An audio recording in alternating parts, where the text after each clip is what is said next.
কুমিল্লা জেলার আদর্শ সদরের অন্তর্গত সৈয়দপুর আকামত আলী মাস্টার বাড়ি সফরা বিবি দারুল কোরআন মাদ্রাসা কমিটি ও যুব সমাজের উদ্যোগে আয়োজিত 2 দিন ব্যাপী ঐতিহাসিক তাফসীরুল কোরআন মাহফিল। আউযু বিল্লাহি মিনাশ শাইতানির রাজিম। বিসমিল্লাহির রহমানির রহিম। فمن الناس من يقول ربنا آتنا في الدنيا وما له في الآخرة من خلاق। রব্বুল আলামিন বলেন, মানুষের ভেতরে অনেক মানুষ এমন আছে তারা এই কথা বলে, হে আমাদের রব, আমাদেরকে দুনিয়া দিয়ে দাও। কি দাও? দুনিয়ায় আমাদেরকে দিয়ে দাও। ওয়া লাহু ফিল আখিরাতি মিন খালাক। এদের জন্য আখিরাত বলতে আর কিছু নেই, কোনো অংশ আমি আর বাকি রাখি না। এইখানে আমরা শুধু দুনিয়া না, আমাদের কথা কেমন হবে আল্লাহ পরের আয়াতে দিয়েছেন, আমিনহুম মাইয়াকুলু রাব্বানা আতিনা ফিদ দুনিয়া হাসানা।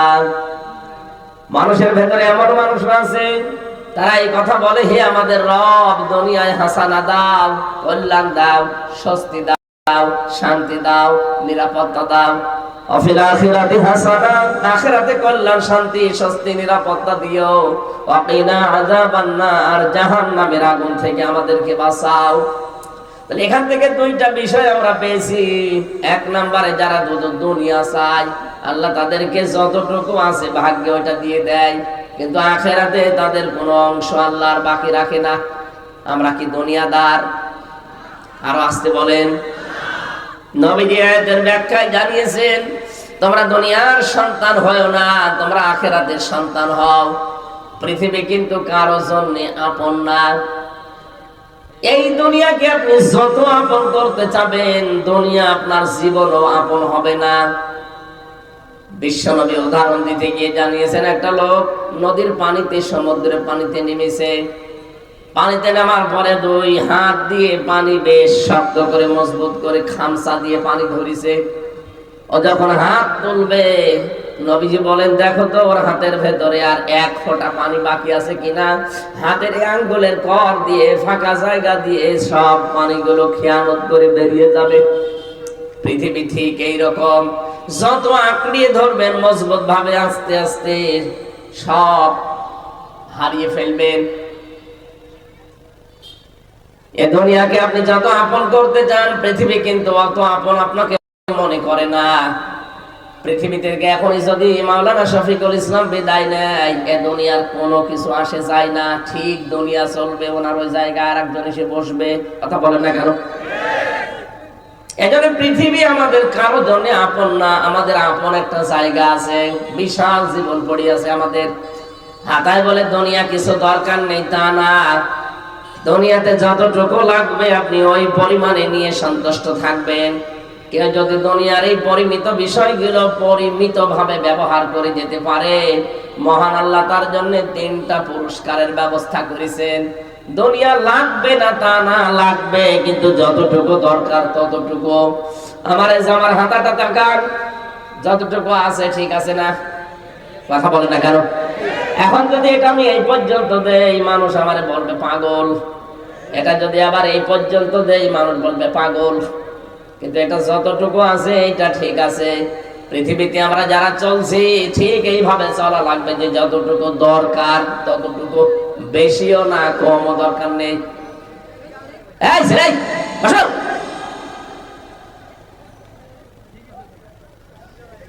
পৃথিবীর এই জমিনটা যেহেতু এইরকম, আপনি যদি পরিমিত ভাবে ব্যবহার করতে পারেন, সূরা আলে ইমরানের 14 নম্বর আয়াতে দলিলটা পাবেন। আল্লাহ কয়েকটা জিনিসের নাম দিয়ে বলেছেন, এগুলো মানুষের কাছে আকর্ষণীয়। যুজ্জিনা লিন-নাসি হুব্বুশ শাহাওয়াতি মিনান নিসা ওয়াল বানিনা ওয়াল কানাতিরিল মুকানতারাতি মিনাজ যাহাবি ওয়াল ফিদ্দা। এখানে 6টা জিনিসের নাম আছে। এই 6টা জিনিসের প্রতি আসক্তি, ভালোবাসা, মহব্বত আমি আল্লাহ তৈরি করে দিয়েছি। পৃথিবীতে এই 6টা জিনিস মানুষ চায় বেশি, এদের প্রতি আকর্ষণ বেশি। কিন্তু এই বিষয়গুলোকে যদি পরিমিতভাবে কন্ট্রোল করে মানুষ ব্যবহার করে যেতে পারে, লিল্লাযীনা তাকাউ ইনদা রাব্বিহিম জান্নাত, এই মানুষগুলোর জন্য আমি আল্লাহ 3টা পুরস্কারের ঘোষণা দিলাম। তারা রবকে ভয় করে যদি এগুলোর ব্যবহার করতে পারে, তাদের 1 নাম্বার পুরস্কার দেব আমি আল্লাহ জান্নাত, তাজরি মিন তাহতিহাল আনহার, যার তলদেশ দিয়ে নদী আর নহর প্রবাহমান থাকবে। যেহেতু দুনিয়ায় এই টাটকা বিষয়গুলো পরিমিতভাবে ব্যবহার করেছে, ও জানতো যে এগুলো মন মতো ব্যবহার করা যায়, কিন্তু না, একটা নির্দিষ্ট সীমানা আছে। স্ত্রীকে আমারও মনে চাই সুন্দর করে সাজিয়ে মানুষকে দেখায়, আপনার চাইতে আমার বউ সুন্দরী কম না। রিমান্ডে আমার স্ত্রীর ওই ইসের ছবিটা ছিল, বিয়ের দিনের একটা ছবি ছিল, ওর ভেতরে শয়তানরা মোবাইলটা নিয়েছিল যেহেতু আগে, রিমান্ডে ওইটা দেখে আমারে বলছে, হুজুর মানুষ আর মোবাইলের ভেতরে পূর্ণিমার ছবি। কই? এই তো। কিসের পূর্ণিমা? এটা আমার ম্যাডাম। হুজুর এত সুন্দর বউ পেয়েছে কি করে? দাঁড়ান, আপনার বউ তুলে নিয়ে আসবো। এইভাবে বলছিল। ওরা আমার 11 ঘন্টা টাঙিয়ে রেখেছিল মাথায় দড়ি দিয়ে। সর্বশেষ আমাদেরকে বলেছে যে যেগুলো লিখে দিলাম এগুলো ম্যাজিস্ট্রেটের কাছে যে বলবেন। না, এই মিথ্যা কথা আমি বলতে পারবো না। তখন ওই মোবাইল দেখিয়ে বলছে যে মাটির নিচে তো কিছু তো জানি না, 4 ওয়াক্ত নামাজ আমি পড়তেও পারি না, ইশারায় পড়েছি, কয়টা যে বাজে আমি তাও জানতাম না। বলছে এই যে পূর্ণিমার ছবি মোবাইলে, আমি বললাম এটা আমার বউ। বলছে দাঁড়ান, আমি এই বউ এবার তুলে নিয়ে আনবো। তখন বললাম যে যা ভাল লাগে করে, কি করবো বলেন তো, অসহায় না কেউ আছে আমার আশেপাশে? সব ওই জালেমরা। আমার ভাইরা, এই জন্য এটা সাজিয়ে গুছিয়ে যদি দেখানোর বিষয় হতো আমিও দেখাতে পারতাম। আমারও মনে চায় যে আপনার বউকে যেভাবে আপনার মেয়েকে, আপনার পুত্রবধূকে মানুষকে দেখিয়ে শান্তি পান, আমারও তো মনে চায়। না, নিষেধ কার? আরো জোরে বলেন। এই দেশের ধনী মানুষ যারা, দেখি অধিকাংশ ধনী মানুষদের জামা দামি হয় 60, মোবাইল দামি হয়, ঘড়ি দামি হয়, গাড়ি দামি হয়, বাড়ি দামি হয়, শুধু বউ আর মেয়ে কম দামি হয়। এদের মেয়েদের, এদের বউদের, এদের পুত্রবধূদের কোন জায়গায় কি আছে, অনেকে চোখের এই ক্যামেরা দিয়ে সব একবারে ফ্ল্যাশ মেরে নেয়। কেন? এটা কি দেখানোর বিষয় দুনিয়ায়? এটা দেখানোর বিষয় আছে শুধু আপনার জন্য, যার বউ সে দেখবে। কথা বলেন ঠিক কিনা? এটা আপনি ব্যবহারটা করলেন সুন্দরভাবে, সঠিকভাবে, উল্টা পাল্টা ব্যবহার করেননি, এই কারণে আল্লাহ আপনাকে 3টা পুরস্কার দেবেন। এমন জান্নাত আল্লাহ আপনার জন্য বানিয়ে রেখেছেন যে জান্নাতের তলদেশ দিয়ে নদী আর নহর প্রবাহমান থাকবে। কয়দিন আপনি থাকতে পারবেন? খালিদিনা ফিহা, চিরকাল। কতদিন? ওয়াজওয়াজুম মুতাহহারা, আল্লাহ বলেন পবিত্র স্ত্রী তোদেরকে দেওয়া হবে। এই মুতাহহারা শব্দের ব্যাখ্যায় আমি পড়েছি, পৃথিবীতে যত সুন্দরী মহিলা হোক, 100 ভাগ পবিত্র কোন মহিলা আছে? আসতে বলেন। উপরে ফিটফাট দেখতে কি হবে, ভেতরে সদরঘাট। তার হাতে, কানে, নাকে, মুখে, শরীরের বিভিন্ন জায়গায় ময়লা ভরা। আল্লাহ বলেন এমন আজ এমন স্ত্রী আমি বানিয়ে রেখেছি তোদের জন্য। ওই রকম স্ত্রী যদি পৃথিবীতে একবার মুখ বের করে থুতু নিক্ষেপ করে, তামাম দুনিয়ার পানি সব মিষ্টি হয়ে যাবে। কোনদিন ওই মেয়েটা, ওই হুর, ওই স্ত্রী তোর উপরে রাগ করবে না। এখানে যত বড় আলেম হোক, স্বামী স্ত্রীর ভেতরে কোনোদিন ঠোকাঠুকি হয়নি এমন মানুষ পাবেন? এই যে এটাতে জিজ্ঞেস করেন। যত ভালো মানুষই মনে করেন না কেন, প্রত্যেকের ঠোকামুখি আছে। স্ত্রীর 100 ভাগ মন পাওয়া সম্ভব না। আল্লাহ বলেন এই নিয়ামতটা আমি নিজে বানাবো জান্নাতে, ওয়াজওয়াজুম মুতাহহারা। কোনদিন তোর বউ, তোর স্ত্রী তোর উপরে কোনদিন রাগ করবে না, মনোমালিন্য হবে না। জোরে বলেন সুবহানাল্লাহ। এটা যে কত বড় জরুরি দামি জিনিস, কত দরকারি জিনিস, আমরা যারা বিবাহিত তারা টের পাই। আজ হাজারো পরিবারে স্ত্রীর মন খারাপ থাকার কারণে স্বামীর আয়ু কমে যাচ্ছে। কারণে অকারণে স্ত্রী কথা বন্ধ করে দেয়। কি কথা বলছে না কেন? আর মেয়ে লোক যদি কথা বন্ধ করে দেয় বাড়িতে, ওই পরিবারের মতো এরকম অশান্ত পরিবারের দুনিয়ায় আর নেই। একটা ঘটনা পড়েছিলাম, স্ত্রীর সাথে কথা বলে না স্বামী, কি শাড়ি কেনা নিয়ে। স্বামী বলছে ঠিক আছে, আমারও কথা বন্ধ, তুমি যদি নিজের থেকে কথা না বলো ছাতা আমিও বলবো না। এই রাতের বেলা শীত চলছে, স্ত্রীর কাছেও থাকে না, বাইরে থাকে। খড়কোটায় আগুন লাগিয়ে লাগিয়ে খড়কোটার আগুনের তাপ নেয়। আল্লাহর ইশারা 3 দিনের মাথায় একদিন খড়কোটার আগুন বেয়ে বেয়ে ওর লঙ্গিতে লেগে গেছে, অত টের পায়নি। স্ত্রী জানালার ফাঁকা দিয়ে তাকিয়ে দেখছে আগুন লেগে গেছে জায়গায়। চিন্তা করছে এখন যদি কথা বলি তাহলে আমার প্রেস্টিজ নষ্ট হবে, কথা বলবো না, যাক ওর পুড়িয়ে যায় যাক। আবার মনে মনে ভাবে ওর যদি পুড়িয়ে যায় তাহলে আমার কি হবে, কি? কিন্তু কথা তো বলা যাবে না, কথা বললে আমার প্রেস্টিজ যাবে। কি করা যায়? স্ত্রী যখন জানালা থেকে মুখ অন্যদিকে ঘুরিয়ে জোরে জোরে বলতেছে, আমি কারোর সাথে কথাও বলি না, কারোর সাথে লঙ্গিতে আগুন লাগলে তাও বলি না। স্বামী চিন্তা করছে হচ্ছে কি, তাকিয়ে দেখে লঙ্গিতে আগুন। তাড়াতাড়ি আগুন লিভিয়ে বলছে দরকার নেই, জীবনে আর কোনোদিন বেঁচে থাকতে বউর সাথে কথা বন্ধ করবো না, এখনই পুড়িয়ে দিতাম। সম্মানিত মা বোন, বিভিন্ন জায়গায় আছেন আমি জানি, কান খাড়া করে শোনেন। এই দেশে হাজারো স্ত্রীর কারণে পুরুষ মানুষের আয়ু কমে যাচ্ছে।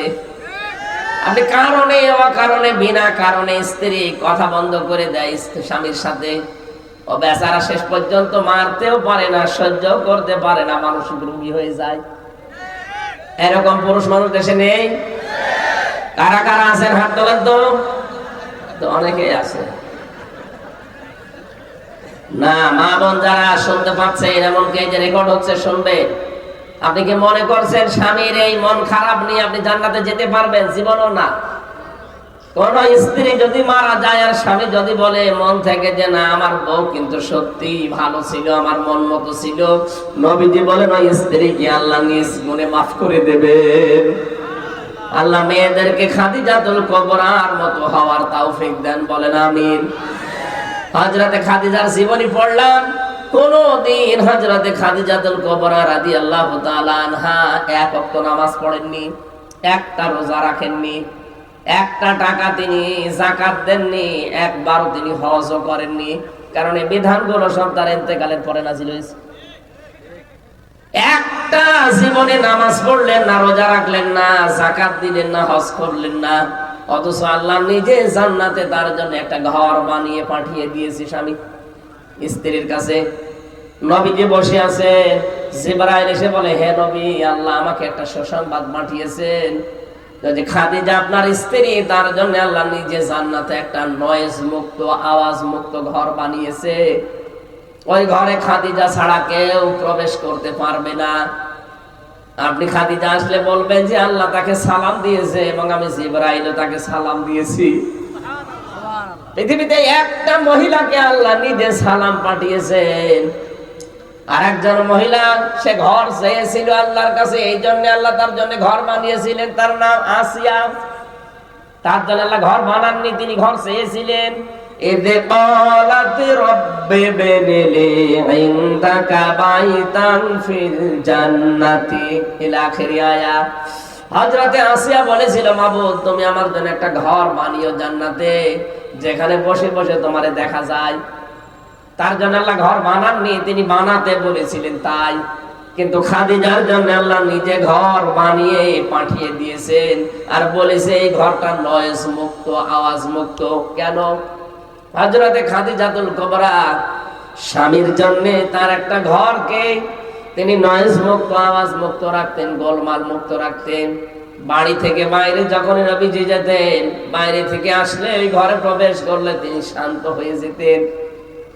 মা বোনেরা, স্বামী যখন বাইরে থেকে আসবে, ঘরটা আপনি আওয়াজ মুক্ত করে ফেলবেন, একটা শান্ত নির্মল পরিবেশ তৈরি করবেন ঘরটায়। ও বাইরের পরিশ্রান্ত শরীর বাড়িতে আসলে যেন অন্তত শান্ত সৃষ্ট হয়ে যায়। এমন স্বামী আমরা এখানে আছি, বাইরে থেকে কর্মজীবন শেষ করে বাড়িতে আসলে মনে হয় ঘরটা জাহান্নাম। কথা বলেন না কেন? আপনাকে খাদিজাতুল কুবরার সাথে আল্লাহ জান্নাত দেবে, আন্দাজে দেবে। সে তার স্বামীর জন্য নয়েজ মুক্ত করতেন, ঘর আওয়াজ মুক্ত, আর আপনি আওয়াজ যুক্ত করে রাখেন। যত সমস্যা ঘরে আসলে 14টা ফর্মালিটি আপনি আমার কানে শোনান। আশা করছে হাদিসটা মেনে খাদিজাতুল কুবরার সাথে জান্নাতি হওয়ার চেষ্টা করবেন।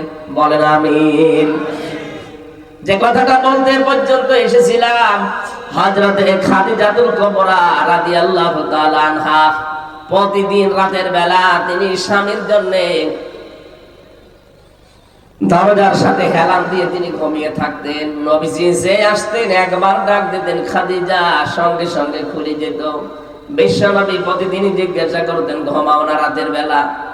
খাদিজাতুল কুবরা বলে, হে রাসূল, আপনি বাইরে থাকেন দিনের কাজে, দিন প্রচারে, আমি টেনশনে থাকি, কখন না জানি কোন বিপদ আপনার উপরে চলে আসে। বাড়িতে আসার পরে যদি বারবার ডাকতে থাকেন, উঠতে আমার দেরি হয়ে যেতে পারে। এজন্য যতক্ষণ আপনি বাড়ি না আসেন ততক্ষণ ঘুম লাগলেও আমি দরজার সাথে হেলান দিয়ে ঘুমাই।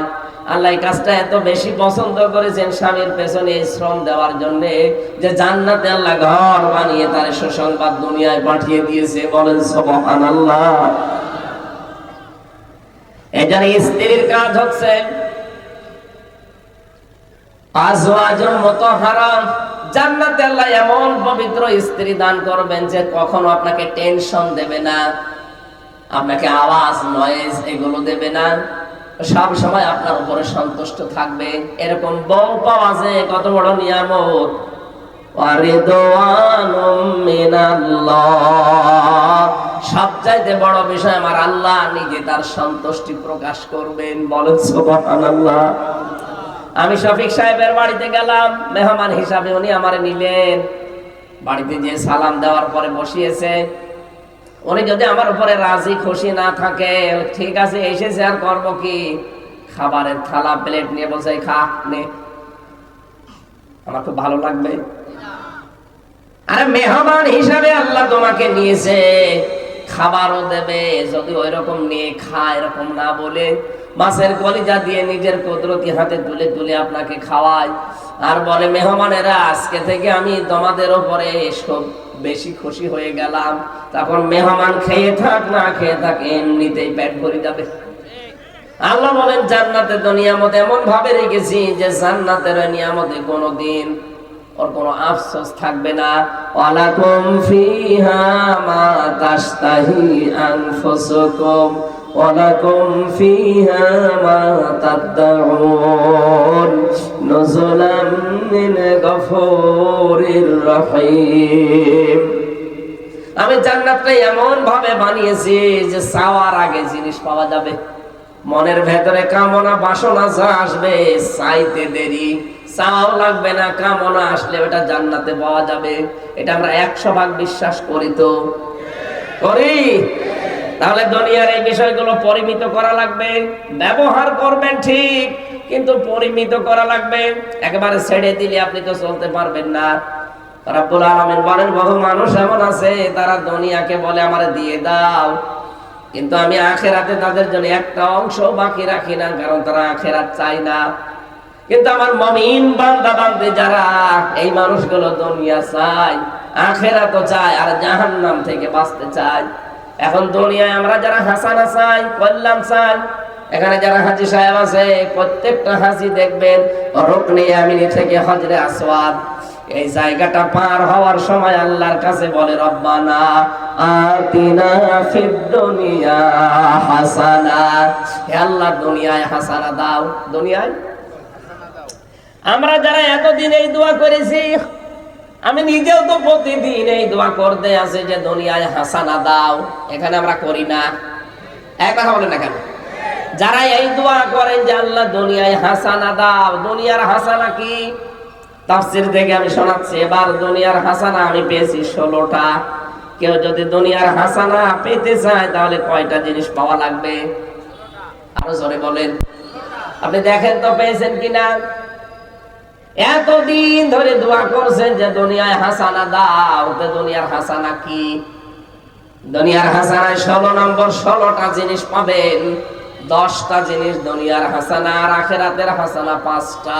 ওয়াকিনা আযাবান নার, জাহান্নাম থেকে বাঁচার উপায় একটা। 10 5 আর 1 সব মিলে কত? এই দোয়াটা সে জন্মের পর থেকে করছি আমরা এতদিন, আজও করছি, কিন্তু আসলে পেয়েছি কিনা দোয়ার যে কথাগুলো বলা হয়। এবার মিলাবেন আপনার দোয়া কতদূর কবুল হয়েছে। 1 নম্বরে দুনিয়ার হাসানা হচ্ছে কোরআনে কারীম পাওয়া। এখন প্রশ্ন আসতে পারে, কোরআন তো পেয়েছি না, কেউ যদি কোরআন পায় তাহলে তার 4টা জিনিস পাওয়া লাগবে। আপনারা কি চলে যাবেন নাকি? আছেন তো? এটা আছে সূরা বাকারার 221 নম্বর আয়াতে, আল্লাযীনা আতাইনাহুমুল কিতাবা ইয়াতলুনাহু হাক্কা তিলাওয়াতি উলাইকা ইউমিনুনা বিহি ওয়া মান ইয়াকফুর বিহি ফাউলাইকা হুমুল খাসিরুন। বলেন আল্লাহু আকবার। আল্লাহ বলেন, আমি তাদেরকে কিতাব দিয়েছি, যারা আমার কিতাব পেয়েছে এই মানুষগুলো তার হক আদায় করে তেলাওয়াত করে। হক আদায়ের বিষয়ে আমি 4টা বিষয় দেখেছি তাফসীরে। 1 নম্বরে শুদ্ধ করে পড়া, 2 নম্বর ওটা বোঝা, 3 নম্বরে নিজের প্র্যাকটিক্যাল জীবনে ওটা আমল করা, কাজ করা অনুযায়ী, 4 নম্বর ওটা যেন মানুষ মানতে পারে সেই ব্যবস্থা করে দেওয়া।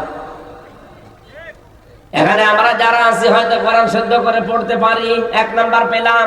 2 নম্বরে হয়তো আমরা বুঝি কম বেশি, 3 নম্বরে আমার প্র্যাকটিক্যাল লাইফে কম বেশি আমরা মানতে পারি। 4 নাম্বার এটা আমি মানুষকে মানাতে চাই, এইটাই আমরা অনেকে নেই। কথা বলছেন না কেন? এটা আমি মানুষকে মানাতে চাই, এরকম পরিবেশ তৈরি করা লাগবে না? একামতে দিনের দায়িত্ব যারা পালন করে তারা তো এটা চায় যে আমি শুধু নিজে মানবো না, আমি মানুষকে মানাতে চাই। আমি যেমন নিজে দুর্নীতি করি না, আমি করতেও দেব না। কথা বলেন। আমির জামাত ডক্টর শফিকুর রহমান হাফিজাহুল্লাহ উনি এই ঘোষণা দিয়েছেন যে আগামীতে যদি ইসলাম এদেশে আসে, সাদাবাজি চলবে না। সাদাবাজি নিজেরা করি না, কাউকে করতেও দেব না। আমরা তো কোরআনের হক আদায় করতে চাই। কারণ রব্বানা আতিনা ফিদ দুনিয়া হাসানা, দুনিয়ায় হাসানা দাও বলেই আমি শেষ করে দিতে চাই না। আমি দুনিয়ার হাসানা চাই। দুনিয়ার হাসানা যদি পেতে চাই তাহলে নিজে মানলে হবে না, এটা যেন মানুষ মানতে পারে সেই ব্যবস্থা করে দেওয়া লাগবে। আর এই কাজ করতে চাই, এই জন্য অনেক জালেম অনেক মুনাফিক আমাদেরকে ধর্ম ব্যবসায়ী বলছে। এরা ধর্ম ব্যবসায়ী হয়ে গেছে। কোরআনের রাজনীতি নাকি তারা খুঁজে পায় না, অথচ আপনি যারা আলেম আছে জিজ্ঞাসা করেন 918 জায়গায় রাজনীতি কোরআন দিয়ে করা লাগবে, আমি নিজে পেয়েছি। যারা আরো বড় বড় আলেম আছে তারা আরো বেশি পাবে হয়তো। আমি নিজে 903 জায়গায় পেয়েছিলাম, পরবর্তীতে আরো খোঁজ করে দেখি 918 জায়গায় আছে। যেই লোকটাই ফতোয়া দিল যে কোরআনের রাজনীতি নেই, ওই লোকটারে আমি মনে হয় সূরা ফাতিহা শুদ্ধ করে পড়তে পারবে না। দুনিয়ার হাসানা পেতে হলে অবশ্যই আপনাকে 4টা জিনিস মাস্ট বি পাওয়া লাগবে। শুদ্ধ করে পড়বেন। 2 নম্বরে নিজে বুঝবেন কয়জন শুদ্ধ করে পড়তে পারে, এখানে কয়জন বোঝে, নিজে কয়জন ব্যক্তিগত জীবন থেকে আন্তর্জাতিক জীবন মানতে পারে কয়জন। 4 নাম্বারটা তো আরো কঠিন, যেটা আমি মানুষকে মানাতে চাই, সেই পরিবেশ তৈরি করে দিতে চাই। এমন পরিবেশ তৈরি করবো শিক্ষা ব্যবস্থায়, চিকিৎসা ব্যবস্থায়, জান দাসে ঔষধ লিখবে না ডাক্তারেরা। অনেকে বিভিন্ন জায়গার হাল হাদিয়া তৌফা পেয়ে এমন এমন ঔষধ লেখে, ঔষধে কাজ তো হয় না, রোগ আরো বাড়ে। এটা এমনি না, কারণ ওই যে ঔষধ কোম্পানির লোক এসে ওরে আগেই বিভিন্ন জিনিস হাদিয়া তৌফা দিয়ে গেছে, বলে যে স্যার এই ঔষধটা লিখবেন, তো কাজ হয় হোক না হয় না হোক, আগে থেকে তো গাড়ি পেয়ে গেছে। এরকম ডাক্তার দেশে নেই? কেন? ডাক্তার যদি শাহিদ জব্দারের মতো ডাক্তার বানাতে পারতেন এই দেশে, ডাক্তার মতিয়ার রহমানের মতো ডাক্তার বানাতে পারতেন, আপনি সারা দুনিয়া দিয়ে দিলেও জীবনও আপনার মন মতো ঔষধ সে লিখবে না। রাজশাহীর ডাক্তার ফাতেমা সিদ্দিকার মতো ডাক্তার বানান, সারা বাংলাদেশ লিখে দেবেন, তারপরও আপনি উল্টা পাল্টা ঔষধ লিখবে না। অথচ কত ডাক্তারের দেখি সব বেতন দরজা দিয়ে দেওয়া থাকে, আগে থেকে সব পেয়ে যায়। এই জন্য এমন ঔষধ লেখে রোগী বাঁচানোর তাগিদার মরে যায়। এজন্য সব বিভাগগুলো মুক্ত করা লাগবে, যেন মানুষ এখানে আল্লাহর বিধান মানতে পারে, সেই ব্যবস্থা আমি করতে চাই। আর আমার যতটুকু বিশ্বাস, একামতে দিনের দায়িত্ব যারা দেশে পালন করে তারা এইটাই চায় যে আমি নিজে মানবো তো না, আমি মানুষকে মানাবো। কথা বলেন ঠিক কিনা? এটা যদি আপনার কাছে রাজনীতি মনে হয়, হ্যাঁ এটা আমার রাজনীতি। আমি কোরআন নিজে পড়বো শুদ্ধ করে, আমি বসবো, আমি নিজে মানবো, আমি মানুষকে মানাবো। বলেন, এটা মানুষকে মানাতে গিয়ে যদি ঝামেলা হয়, হ্যাঁ আমার ঝামেলা হবে। যদি এর জন্য দল করা লাগে আমি দল করব, এর জন্য যদি মিছিল করা লাগে মিছিল করব, যদি ভোট দেওয়া লাগে ভোট দেবো। কারণ আমি চাই কোরআন মানুষ যেন মেনে নিতে পারে, সেই পরিবেশ দরকার না? হাজারো জায়গায় কোর্টে যাবেন, কুমিল্লার কোর্টে, কোর্টের ইট পর্যন্ত টাকা চাই। বেশি বললাম? কোর্টের ইট না, কোর্টের ম্যাজিস্ট্রেট পর্যন্ত টাকা চাইতে পারবে না, এরকম কোর্টও পৃথিবীতে নবীজি বানিয়েছিলেন। সেই রকম কোর্ট তো আমরাও বানাতে চাই। রব্বুল আলামিন বলেন, যারা দুনিয়ার হাসানা চাও, এইটা এখানে বসেন। 2 নম্বরে কোরআনের হেদায়েত আপনাকে পাওয়া লাগবে। 3 নম্বরে পরিশ্রম করতে পারা, এটা দুনিয়ার হাসানা। আজ আমরা বসে খেতে চাই না, শ্রম দেওয়া লাগবে। লাকাদ খালাকনাল ইনসানা ফি কাবাদ। অবশ্যই আমি আল্লাহ মানুষকে বানিয়েছি কঠোর পরিশ্রমের পর পরিশ্রম দিয়ে। আপনার বাবার স্ফলিঙ্গ দিয়ে যখন এই দ্রুত গতিতে বীর্যটা বের হয়ে যায়, বিজ্ঞান এখন কম্পিউটারে দেখতে পাচ্ছে 1 ফোঁটা নাপাক পানির ভেতরে 40,000 আমির হামজা তৈরি হওয়ার ক্ষমতা আছে 1 ফোঁটা নাপাক পানির ভেতরে। ফালিয়ানজুরিল ইনসানু মিম্মা খুলিকা মিম্মা দাফিক ইয়াখরুজু মিন বাইনিস সুলবি ওয়াত তারাইব। এই 1 ফোঁটা নাপাক পানি যখন বাবার স্ফলিঙ্গ দিয়ে মায়ের রেহেমের ভেতরে পড়তে থাকে, এই জরায়ু থেকে এই দেওয়াল ধাক্কা দিতে দিতে যায় একেবারে যেই ফিকরারি মাকিং যেটা আছে, ওখানে যাওয়ার আগে অনেকে হয়তো পড়ে যায় দেওয়ালের সাথে ধাক্কা লেগে। আল্লাহ বলেন, আমি তোকে এই যে কঠোর পরিশ্রম দিয়ে এখান থেকে নিয়ে একেবারে জায়গা মতো পৌঁছিয়ে দিলাম। কতগুলো তো পড়ে গেছে, আসতে পারে না পর্যন্ত। এই পৃথিবীতে একজন মহিলার কেবল 13টা সংখ্যান ওই জায়গায় পৌঁছিয়েছিল। ক্যালিফোর্নিয়ার এক মহিলার 13টা বাচ্চা হয়েছে, কারো 2টা 3টা 5টা 7টা পর্যন্ত হয়। তার মানে আমি ওখান থেকে পরিশ্রম আরম্ভ করেছি, আমাকে কেউ টলাতে পারেনি। আমি কিন্তু 39,999 জনকে পেছনে ফেলে আমার মায়ের ওই কারারিম মাকিন সুরক্ষিত স্থানে আমি একা পৌঁছিয়েছিলাম। আমি হামজা, আমি শফিক। কথা বলেন না কেন? ওখান থেকে শেষ করে দেয়নি। 40 দিন আমাকে পাল্টিয়েছে। আমাকে পাল্টাতেছে বহু রকমের চেষ্টা সাধনা আমার উপর দিয়ে গিয়েছে। আমার খাবারের উদ্রেক দেখা দিয়েছে। আল্লাহ পাক বলেন, খাবারের সময় আমি না পাক খাবারটা তোর মুখ দিয়ে দিতে পারতাম, ওই রক্তটা দেইনি। নাভির ভেতর দিয়ে আমি আল্লাহ পাস করে দিয়ে তোকে বাঁচিয়ে রেখেছি। আমি জানাতে চাই দুনিয়ায় যে এই মুখ দিয়ে যেন কোনো নাপাক জিনিস দিবি না। মানুষের জিনিস চুরি করে খাওয়া এটা নাপাক না? না বলে খাওয়া, না বলে নেওয়া, এর নাম চুরি। এটা দেশে নেই। এটা যে দেশে আছে, যে দুপুর বেলা যে মোবাইল চুরি করলো, এইটা এটার প্রমাণ। না বলে নেওয়া, না বলে খাওয়া, এর নাম কি? এটা করা যাবে না। এটা যেমন শুকুরের গোস্ত, যেমন না বলে খাওয়া, না বলে নেওয়া জিনিস ওই রকমই। শুকুরের গোস্ত হারাম, পায়খানা হারাম, এইটাও হারাম। এই নাপাক জিনিস যেন আপনার মুখে প্রবেশ না করে। তার মানে দুনিয়ার কল্যাণ হচ্ছে পরিশ্রম করতে পারা। যদি শ্রম দিতে পারেন, পরিশ্রম করতে পারেন, বুঝবেন আপনি দুনিয়ার হাসানা পেয়েছেন। আপনি শ্রম দিতে পারেন, আপনার মেধার শ্রম আছে, আপনার শরীরের শ্রম আছে, আপনার যোগ্যতার শ্রম আছে, আপনার লেখাপড়ার শ্রম আছে, আপনার ক্ষমতার শ্রম আছে। কত জায়গায় শ্রম লুকিয়ে আছে, আপনি একটাও দেন না, শুধু বসে বসে খান। আজ বাংলাদেশে যারা বসে বসে খায়, এরা নাকি আল্লাহর ওলি, এরা তো আল্লাহর গলি। 48,000 দরবারে যারা বসে বসে খায়, পীর নাম নিয়েছে, আল্লাহর ওলি নাম নিয়েছে। কে বলেছে আল্লাহর ওলি? আল্লাহর ওলি তো আল কাসিম ও হাবিবুল্লাহ, যারা শ্রম দিয়ে খায়। কাজ করে খাওয়া লাগবে আপনাকে, কারণ যত ছোট হোক অসুবিধা নেই।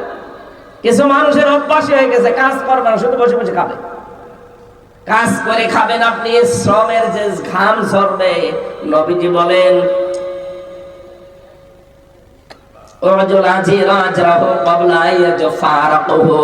শ্রমিকের ঘাম শুকিয়ে যাওয়ার আগে তার টাকাটা হাতে ধরিয়ে দাও। এত মর্যাদা, এত মূল্য শ্রমিকের।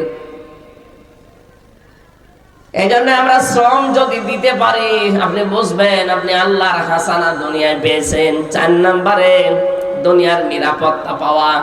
পেয়েছি আমরা নিরাপত্তা। অমান দাখলাহু কানা আমিনা।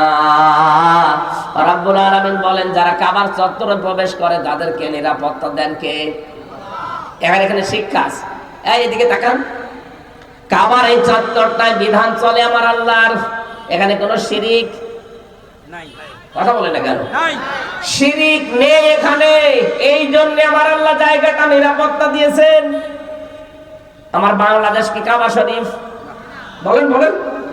এইটাকে যদি আমরা এখন নিরাপত্তা দিতে চাই, মাস্ট বি এই জায়গাটাও শিরিক মুক্ত করা লাগবে। সুতরাং 56,000 বর্গ মাইল যদি আমরা শিরিক মুক্ত করতে পারি, এই দেশটা আমার আল্লাহ নিরাপত্তা দিয়ে দেবেন। সূরা আনাম 7 নাম্বার পারা 17 নাম্বার পৃষ্ঠার প্রথম নাম্বার লাইনের 82 নাম্বার আয়াতের প্রথম অংশটা পাবেন। আল্লাযীনা আমানু ওয়া লাম ইয়ালবিসু ঈমানাহুম বিযুলমিন উলাইকা লাহুমুল আমনু ওয়া হুম মুহতাদুন। রাব্বুল আলামিন বলেন, যারা ঈমান আনে, ঈমানের সাথে এখানে জুলুম মানে শিরিক। তাফসিরে আছে জুলমিন আই শিরকিন, যারা নিজেদের ঈমানের সাথে শিরিক মিশ্রণ করবে না। শিরিক এখন কাকে বলে এটা আপনাকে আগে জানা লাগবে। আল্লাহ যেটা পারে ওইটা অন্য কেউ পারে, এই কথা বিশ্বাস করার নাম শিরিক। আর আসতে বলেন বলেন, তাই দুনিয়া চালাতে পারে কে? আরো জোরে, আলা লাহুল খালকু ওয়াল আমরু। দুনিয়া বানিয়েছেন যিনি, হুকুমও চলবে। আরো আসতে বলেন। এটা সূরা আরাফের 54 নাম্বার আয়াতের মাঝের অংশে আছে, আলা লাহুল খালকু ওয়াল আমর।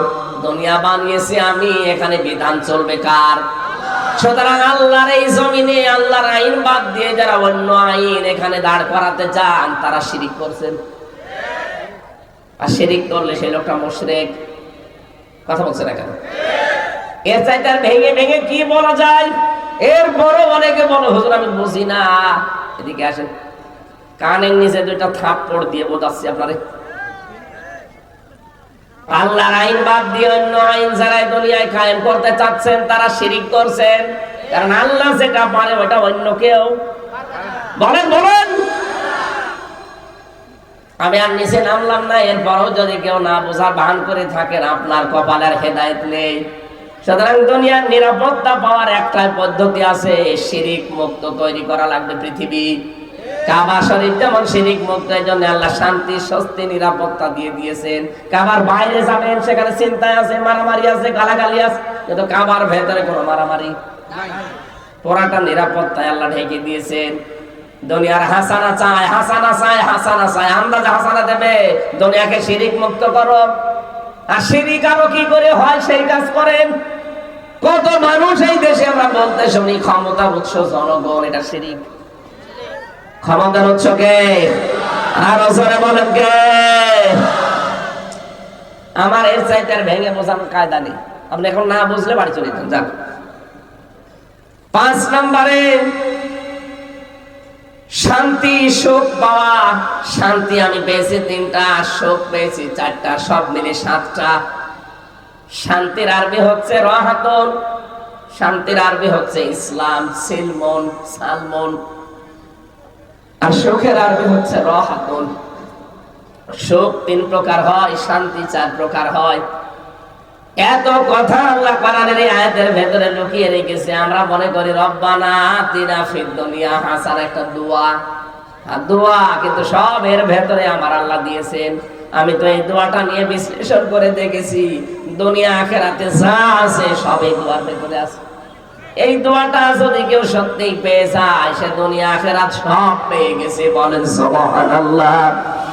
6 নম্বরে পেয়েছি সুস্থতা, এটা দুনিয়ার হাসানা। এরপরে ভালো যানবাহন পাওয়া, এটা দুনিয়ার হাসানা। এরপরে হালাল কর্মজীবন, এটা যদি আপনি পেয়ে যান, এটা দুনিয়ার হাসানা। উত্তম বাসস্থান যদি পেয়ে যান, এটা দুনিয়ার হাসানা। কোরআনের সমাজ দুনিয়ায় পেয়ে যাওয়া দুনিয়ার হাসানা। এরপরে সন্তান যেন ভালো হয়, এটা দুনিয়ার হাসানা। এরপরে স্ত্রী যেন ভালো হয়, দুনিয়ার হাসানা। ধৈর্য যেন সব কাজে ধরা যায়, এটা দুনিয়ার হাসানা। এই 10টা বিষয় আমি তাফসীর থেকে পেয়েছি হাক্কারিতে, যে দুনিয়ার হাসানা যদি কেউ পেতে চায়, এই 10টা বিষয় তাকে পাওয়া লাগবে। এখন আপনি বলেন এই 10টা আপনি পেয়েছেন কিনা? রব্বুল আলামিন বলেন ফিল আখিরাতি হাসানা, আখিরাতের হাসানা 5টা। মরণ যেন ভালো হয়। ভালো মরণ ওইটা যেটা গলায় দড়ি দিয়ে হয়, বিষ খেয়ে হয়। কোনটা? শহীদের মরণ, শাহাদাতের মরণ যেটা, এটা দুনিয়ার হাসানা, আখিরাতের হাসানা। কবর যেন ভালো হয়, ভালো কবর ওইটা যেন পাকা করা হয়, যেটা মোজাইক পাথর দেওয়া হয়। হযরত উসমানের মতো মানুষ পড়ে আছে, মাথার কাছে একটা পাথর দেওয়া মাত্র। আর বাংলাদেশে গরু ছাগল মরে যায়, কবর 2 তলা হয়। কে বলেছে আপনাকে কবর পাকা করা লাগবে? বঙ্গবন্ধুরে কবর পাকা করতে এর আশপাশে কত টাকা খরচ হয়েছে। জিয়াউর রহমানের কবর পাকা করতে কেন করা লাগবে? মাওলানা মতিউর রহমান নিজামী পড়ি নেই, মাওলানা দেলাওয়ার হোসেন সাইদি পড়ি নেই। কেন আপনার কবর এত সুন্দর করে পাকা করে মোজাইক পাথর দিয়ে এত বিউটিফাই করা লাগবে? দুনিয়ায় যদি কবর ভালো কবর ওইটা হতো, যেটা পাকা কবর, তাহলে রাসূলুল্লাহর কবর কি করতো আপনি টের পাচ্ছেন? খালি তার লাশটা চুরি করার জন্য খ্রিস্টানরা ইহুদিরা চেষ্টা করেছিল। এই জন্য বাদশাহ নুরউদ্দিন জঙ্গি রহমতুল্লাহ আলাইহি সীসা গলা প্রাচীর দিয়ে, একেবারে সীসা গলা প্রাচীর দিয়ে পাতাল পর্যন্ত ওটা কবরটাকে সংরক্ষণ করে দিয়েছে, কেউ যেন আর ভাঙতে না পারে। কিন্তু সাহাবীদের যতগুলো কবর আমি দেখেছি, হযরতে ফাতেমা, হযরতে ওসমান পড়ে আছে। এত বড় বড় জান্নাতি সাহাবী, কবর পাকা করা দূরের কথা, একটা মাত্র পাথর দেওয়া, বোঝাও যাচ্ছে না এটা কবর কিনা। এই জন্য ভালো কবর ওইটা, সেই কবর বোঝা যায় না। আল্লামা সাইদির কবরে যান, দেখেন পড়ে আছে একটা সাধারণ ভাবে। আখিরাতের হাসানা আপনি পাচ্ছেন না। এজন্য ওসিয়ত করে যাবেন যে আমার কবরের জন্য 10 লাখ টাকা বাজেট করার কোনো দরকার নেই, ওই টাকাগুলো গরিব মানুষের সংসার চালাতে দিয়ে দিও। 3 নম্বরে হাসর যেন ভালো হয়। ভালো হাসর হবে হামানের সাথে, কারুনের সাথে। ভালো হাসর হওয়ার জন্য ভালো মানুষ লাগবে। আলমার ও মামার হাব্বা, যার সাথে আপনার মহব্বত ছিল, কিয়ামতে আল্লাহ তার সাথে হাসর করাবে। মাওলানা শফিক সাহেবের সাথে আমার মহব্বত আছে, কিয়ামতের দিন আল্লাহ আমার হাসর করাবে ওনার মতো আলেমের সাথে। আর আপনার সম্পর্ক হচ্ছে বাহার মিয়ার সাথে, আপনার হাসর হবে বাহারের সাথে। 4 নম্বরে হাউজে কাউসার যেন পাওয়া যায়। হাউজে কাউসার পাবে কারা? ফাসাল্লি লিরাব্বিকা ওয়ানহার, যারা দুনিয়ায় নামাজ আদায় করে আর কুরবানি করে, ত্যাগ তিতিক্ষা সহ্য করে ইসলামের জন্য। 5 নম্বরে নবীর সুপারিশ যেন পাওয়া যায়। নবীর সুপারিশ পাবে কারা? সূরা তাহা 109 নম্বর আয়াতে আছে, ইয়াউমা ইযিল্লা তানফাউশ শাফাআতু ইল্লা মান আযিনা লাহুর রাহমানু ওয়া রাদিয়া লাহু কাওলা। এই 5টা জিনিস যদি আপনি পেয়ে যান দুনিয়ায় মরণের পরে, তাহলে আপনার আখিরাতের হাসানা আপনি পাবেন। ওয়াকিনা আযাবান্নার, জাহান্নাম থেকে আমাদের বাঁচাও। নবীজি বলেন জাহান্নাম থেকে বাঁচার উপায় মাত্র একটা, হাল আদুল্লুকুম আলা তিজারাতিন তুনজিকুম মিন আযাবিন আলীম। তোমাদেরকে এমন একটা ব্যবসার কথা বলবো যেটা করলে জাহান্নামের আগুনে যাওয়া লাগবে না। আল্লাহ রাসূলের উপর ঈমান আনার পর তাদের বিধানকে জমিনে কায়েমের জন্য জান আর মাল দিয়ে চেষ্টা করে যাওয়া। যালিকুম খায়রুল লাকুম ইন কুনতুম তা'লামুন। এইটাই উত্তম কাজ যদি তোমরা জানো। তাহলে জাহান্নাম থেকে বাঁচার উপায় একটা আছে, জান আর মাল দিয়ে জমিনে আল্লাহর বিধান কায়েমের জন্য চেষ্টা করা লাগবে। কয়টা বিষয় পেলাম আজকের আয়াতে? 16টা। কয়টা? আরো জোরে বলেন। দুনিয়ার হাসানা কয়টা? 10টা। দুনিয়ার হাসানা আরো জোরে। আপনি যে প্রতিদিন মোনাজাত করেন, রব্বানা আতিনা ফিদ দুনিয়া হাসানা, আল্লাহ দুনিয়ার হাসানা দাও, আপনি পেয়েছেন কিনা এবার বলেন। আমি যেগুলো মিলালাম কোরআন দিয়ে, আপনি পেয়েছেন এগুলো? না, পাননি। আপনি প্রথমটাই তো পাননি। কোরআন যে পাওয়া লাগবে, কোরআন পাওয়ার হক কয়টা? শুদ্ধ করে পড়া, নিজে বোঝা, নিজে আমল করা, আর মানুষ যেন মানতে পারে সেই ব্যবস্থা করার চেষ্টা করা। যারা আজ করে যাচ্ছে তারা জালেমের টার্গেট ছিল।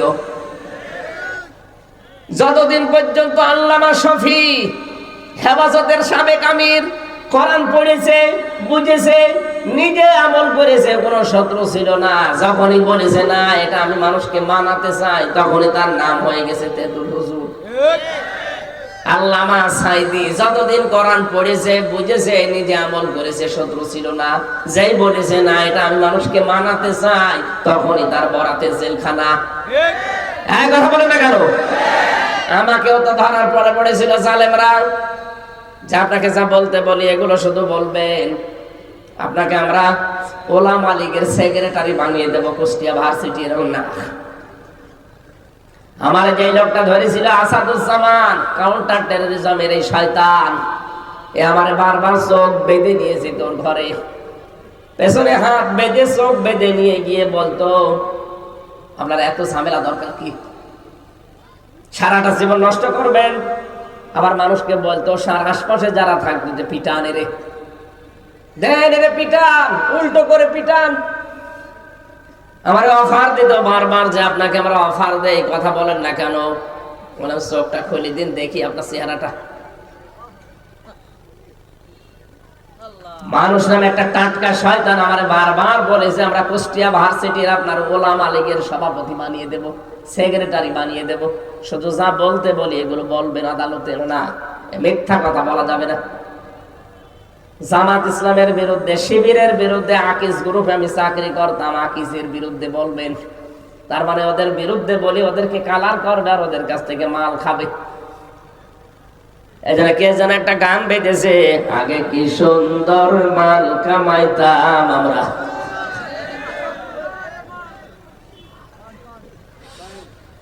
আরে ভাই, দুনিয়ার হাসানা চাই, আমরা শুধু দোয়া করে শেষ করে দিইনি, আমরা দুনিয়ার হাসানা চাই। এই কারণেই তো মানুষকে মানুষ যেন কোরআন মানতে পারে সেই পরিবেশ দরকার না? পরিবেশ এখন আছে, তৈরি করা লাগবে 10টা। আর আখিরাতের হাসানা ওই 5টা। জাহান্নাম থেকে বাঁচতে হলে মাস্ট বি জমিনে দিন কায়েমের আন্দোলন আপনাকে করাই লাগবে। এই পৃথিবীতে দিন কায়েমের আন্দোলন করা ফরজ, বিরোধিতা করা কুফরি, আর চুপ থাকা মুনাফিকি। আল্লাহ আমাদের হেফাজত করুন। এই 16টা বিষয় যেন আমরা দুনিয়া আখিরাতে পাই। ইন্নাল মুলুকা ইযা দাখালু ক্বরিয়াতান আফসাদুহা ওয়া জাআলু আইজ্জাতা আহলিহা আদিল্লা ওয়া কাযালিকা ইয়াফআলুন। সূরা নামলের 34 নম্বর আয়াতের মাঝের অংশে আল্লাহ দিয়েছেন পৃথিবীতে যারা জালেম, যদিও এটা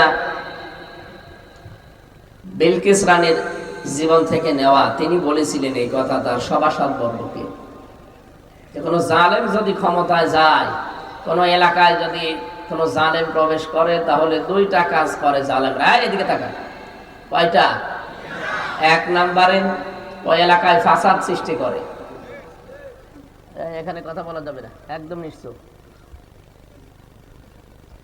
আপনি দেখেন 5 তারিখের পর থেকে, যাই হোক ছিল এতদিন তো জালেমদের আন্ডারে ছিল, 5 তারিখের পর থেকে অনেকে ফাসাদ সৃষ্টি করা বন্ধ করেন। ফাসাদ কাকে বলে? যে জায়গাটা নির্মল আছে, নিশ্চুপ আছে, শান্ত আছে, সেই জায়গাটাকে অশান্ত করার জন্য যারা চেষ্টা চালায় তারাই ফাসাদকারী। ওয়াইযা কিলা লাহুম লা তুফসিদু ফিল আরদ ক্বালু ইন্নামা নাহনু মুসলিহুন। আল্লাহ বলেন ওদেরকে যখন বলা হয় যে ফাসাদ সৃষ্টি করো না, বিশৃঙ্খলা করো না দুনিয়ায়, ওরা বলে আমরাই তো শান্তি স্থাপনকারী। এটা মুনাফিকদের কথা। কাদের? 5 তারিখের পর থেকে আমরা যারা দেখতে পাচ্ছি এই দেশে বিশৃঙ্খলা করার জন্য কত রকমের নিয়ম তৈরি হয়ে গেল। জালেমরা তো করেছে, এই পাশাপাশি মুনাফিকরাও চালাচ্ছে কাজ। শান্ত জায়গা অশান্ত করার জন্য। এতদিন যাই ছিল, হঠাৎ করে আপনি চাঁদাবাজি আরম্ভ করলেন কোন কারণে? এটা একটা বিশৃঙ্খলা না? স্বাভাবিক জীবন যাত্রা নষ্ট করে দেওয়া এটা। আজকে এক চাঁদাবাজকে পিটিয়ে আদা মারা করে ফেলিস। আমার মনে হয় এসব পিটিয়ে আদা মারা না, এ মেরে ফেলাই দরকার, কারণ এগুলো ফ্যাসাদ সৃষ্টি করছে। আমরা একটা শান্ত নির্মল জীবন চাচ্ছি। আমার কথার ওজন টের পাচ্ছে? আলহামদুলিল্লাহ। এই জন্য জালেমরা যদি ক্ষমতায় যাওয়ার আগেই ফাসাদ সৃষ্টি করে, ক্ষমতা পেলে কিন্তু ডবল করে আরম্ভ করবে। রানী বিলকিস এটা জানিয়েছিল তার সভাসদ বর্গদেরকে যে সুলাইমান নবী আসতেছে। ও মনে করেছে সুলাইমান নবী মনে হয় এরকম জালেম। জালেম যদি এলাকায় প্রবেশ করে, প্রথমেই তারা ফাসাদ সৃষ্টি করতে থাকে, একটার পর একটা। তাসবির দানা ছিঁড়ে দিলে যেভাবে পড়তে থাকে ওরা তাই করে, একটা শেষ হতে হতে আরেকটা আরম্ভ করে। 2 নম্বরে আজালু ইজ্জাতা আহলিহা আদিল্লাহ, ওই দেশে যারা সম্মানিত মানুষ তাদেরকে তারা অসম্মান করে। আমরা এটা সেই 53.5 বছর ধরেই দেখছি। সম্মানিত মানুষদেরকে যারা ক্ষমতা চায় তারা আগে অপমান করার জন্য চেষ্টা চালায়। সর্বজন বিদিত এই দেশে, আলেমদের ভেতরেও সাধারণ মানুষের ভেতরেও। মাওলানা দেলাওয়ার হোসেন সাইদি রহমতুল্লাহ আলাইহি বলেন তো, এই লোকটাকে সবাই কম বেশি ভালোবাসে না? আপনারা করলেন কি? 13টা বছর তার জীবন থেকে নষ্ট করে দিলেন। যে ঘরটার ভেতরে থাকতো, আমার পাশের একটা দেওয়াল ছিল মাঝখানে, শুধু পাশের জেলখানায় উনি ছিল 1 নম্বরে, আমি ছিলাম 4 নাম্বার। কিভাবে রাখতেন তাকে! জালেমদের রাগ ছিল এত বেশি, কারণ ওদেরকে যা বলে দিত দাদারা, ওরা তাই করত। ওনাকে মেরেও ফেলা হয়েছে দাদাদের হুকুমে। ওনাকে মেরে ফেলা হয়েছে দাদাদের হুকুমে, এটা এখন প্রমাণ পাওয়া যাচ্ছে। এই জন্য আমরা বলতে চাচ্ছি, কোন জালেম যদি সামনে এসে এই সমস্ত কাজগুলো করে, তখন আর দল মত দেখা যাবে না। প্রতিহত করার জন্য চেষ্টা চালাবেন, নয়তো আপনাদের জীবনে এরকম করুণ পরিণতি নেমে আসবে, কিছু করার থাকবে না। রজব মাস চলছে, এটা বিশ্বনবীকে এই মাসে আল্লাহ নিজের গবেষণাগারে নিয়ে গিয়েছিলেন। 27টা বছর একাধারে নিজে হাতে কলমে তাকে শিখিয়েছে, 14টা বিষয় শিখিয়েছিলেন। সামনে যেহেতু একটা কল্যাণময় রাষ্ট্র নবীকে দিয়ে গঠন করাবেন, একটা শান্ত নির্মল কল্যাণময় রাষ্ট্র তৈরি করতে কি কি কর্মসূচি হাতে নেওয়া লাগে, এগুলো আল্লাহ তাকে 27 বছর ধরে ধরে শিখিয়েছিলেন। আমরা এই দেশে যারা গবেষণা করি, যারা পিএইচডি করি, এমফিল করি, 2 বছর আর 5 বছর, খুব মিলে 7 বছর লাগে। গবেষণা করতে কয় বছর লাগে বলেন তো? মাত্র 7 বছর। একটা বিষয়ের উপরে আপনাকে ডক্টরেট ডিগ্রি দিয়ে দেবে। অথচ মুহাম্মদুর রাসূলুল্লাহকে আল্লাহ নিজে শিক্ষক হয়ে 27 বছর মাত্র 14টা জিনিস শিখিয়েছেন। এই 14টা কাজ যদি আপনি অ্যাপ্লাই করতে পারেন, ব্যক্তি, পরিবার, সমাজ এবং রাষ্ট্রের ভেতরে তারা যদি মেনে নেয়, আমি আল্লাহ গ্যারান্টি দিলাম ওটা কল্যাণময় রাষ্ট্র গঠন হয়ে যাবে।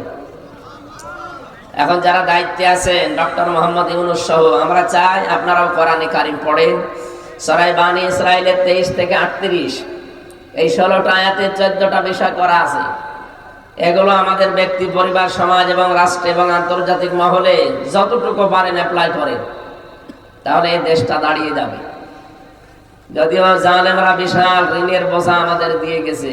উনি যাওয়ার সময় যে 14টা ব্রিফকেস নিয়ে গেল, সব তো মাটি ভরা ছিল। কি ছিল? সবগুলো নিয়ে চলে গেছে। তারপরও আমরা দাঁড়িয়ে যাব, কারণ আমাদের এই দেশের মানব সম্পদ যারা আমরা আছি, মানুষ না, আমরা সম্পদে পরিণত হব ইনশাআল্লাহ। এদেশে এই কয়েকদিন আগে আমি যাচ্ছিলাম আপনাদের এই জেলার উপর দিয়ে, পাইলট আমারে বলছিল হেলিকপ্টারে যে এই যে বিশাল বিশাল জায়গাগুলো দেখতে পাচ্ছেন, যারা পালিয়ে গেল এরা যদি টাকা পয়সাগুলো বাইরের দেশে পাচার না করে যদি এই দেশে কর্মসংস্থান তৈরি করে দিত, 36 লাখ যুবক এখন বেকার। কত? এই মানুষগুলোর কর্মসংস্থান তৈরি হয়ে গেলে এরা চুরি, ডাকাতি, ছিনতাই, চাঁদাবাজি এগুলো করতো না। মানুষের পেটে যখন খাবার না থাকে তখনই থাবা দেয়। এরা তো টাকা সব পাচার করে হয় সাহেব পাড়া নাই বেগম পাড়া বাড়িয়েছে। আমার কুষ্টিয়ার মাহবুবুল আলম হানিফ, ওর জীবনে আজকে 21 মিনিট ধরে একটা ডকুমেন্টারি দেখলাম। কি করেছে লোকটা! 15 বছর আগেও মাছ বিক্রি করতো, আর 15 বছরে কত হাজার হাজার কোটি টাকার মালিক শুধু হাসিনার বিয়ায় হওয়ার কারণে। সব ভিডিও আকারে দেখাচ্ছে সাংবাদিকরা। এতদিন প্রচার করেননি বলে করবো কি করি? এখন সুযোগ পেয়েছে, কানাডায় কি বাড়ি বানিয়েছে। ও যদি কিয়ামত পর্যন্ত হায়াত পায় আর যদি বৈধ উপায় করে, ওই বাড়ি বানানো ওর দ্বারা সম্ভব না। সব আমাদের টাকা। কুষ্টিয়া জেলার টয়লেট থেকেও টাকা নিত। যে পৌরসভার যে টয়লেট আছে না, ওখানে যারা টয়লেট করতে যাবে 5 টাকা দিয়ে, 2 টাকা দিয়ে, পোশাবে 2 টাকা, পায়খানায় 5 টাকা, ওখান থেকেও টাকার ভাগ নিত। এই টাকা দিয়ে গড়েছিল বিশাল সাম্রাজ্য। আগেই ছেলে মেয়ে আর বউকে পাঠিয়ে দিয়েছে, পরে এই যে পালিয়েছে। আমি মালয়েশিয়া গিয়েছিলাম কয়েকদিন আগে, দেখি এখানে সাহেব পাড়া আছে।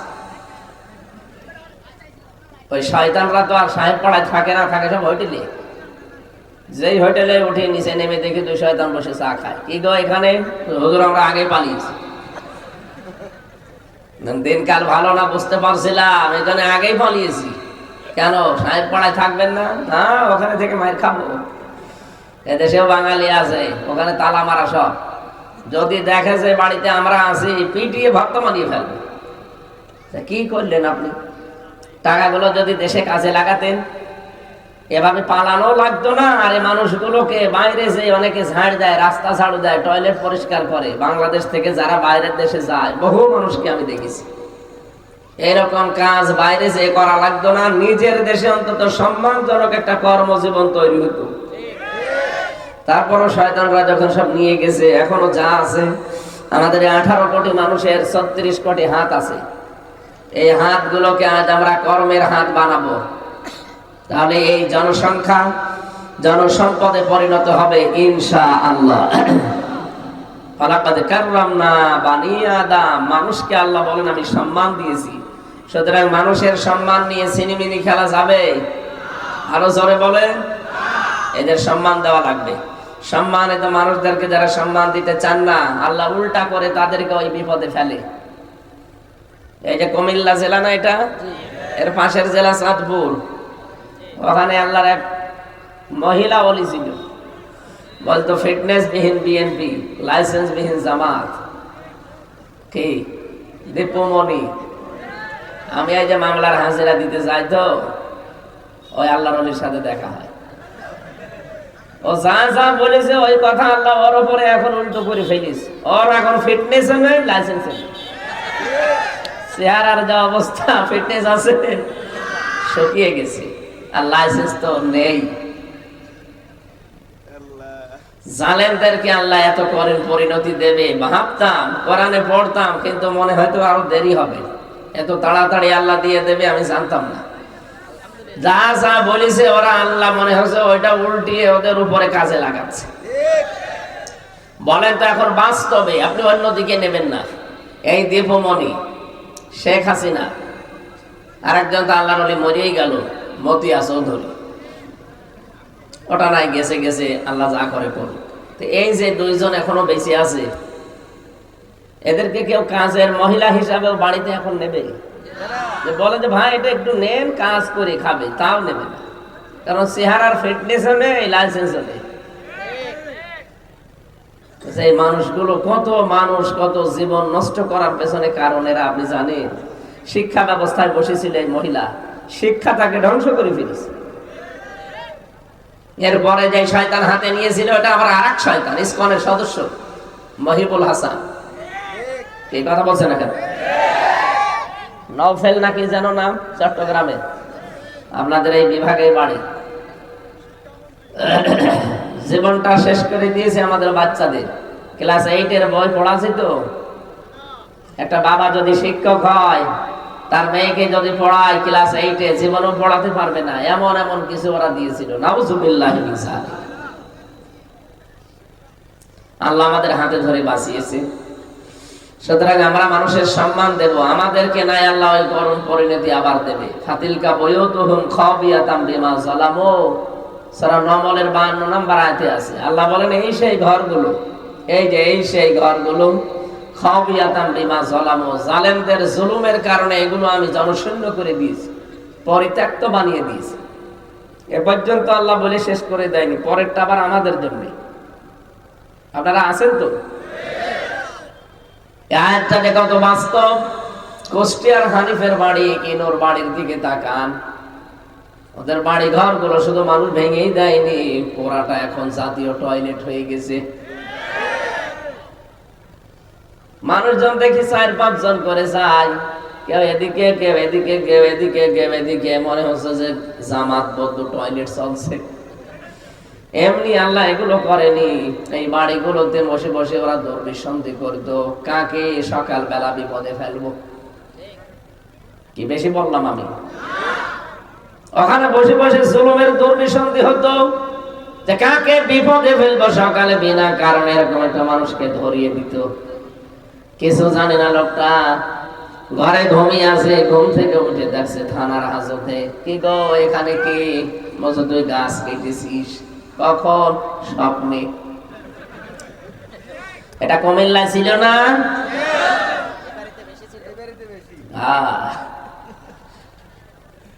আমারও নিয়ে আসলো বাড়ি থেকে কুষ্টিয়ার সে হালসা ডাবিরা ভিটা, সেখান থেকে নিয়ে এসেছে। পরের দিন পেপারে শয়তানরা দিয়েছে, ওনারা আমরা চৌড় হাঁস থেকে নিয়েছি। পুরাটা মিথ্যা কথা। তো মিথ্যা ওরা বলে কি করি? শয়তান মাঝে মাঝে আমার মনে হয় চিন্তা করতো যে আল্লাহ আমি এই দেশে থেকে করবো, আমার চাইতে বড় বড় শয়তান এখানে আছে, না আমিও জীবনে এত মিথ্যা কথা বলি, আমি অন্য দেশে যাই।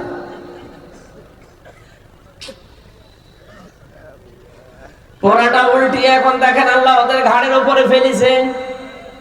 এই যে পাশের জেলা ব্রাহ্মণ বাড়িয়া আনিসুল হক আইনের চেয়ারে বসে সারা জীবন বেআইনি কাজ করতো।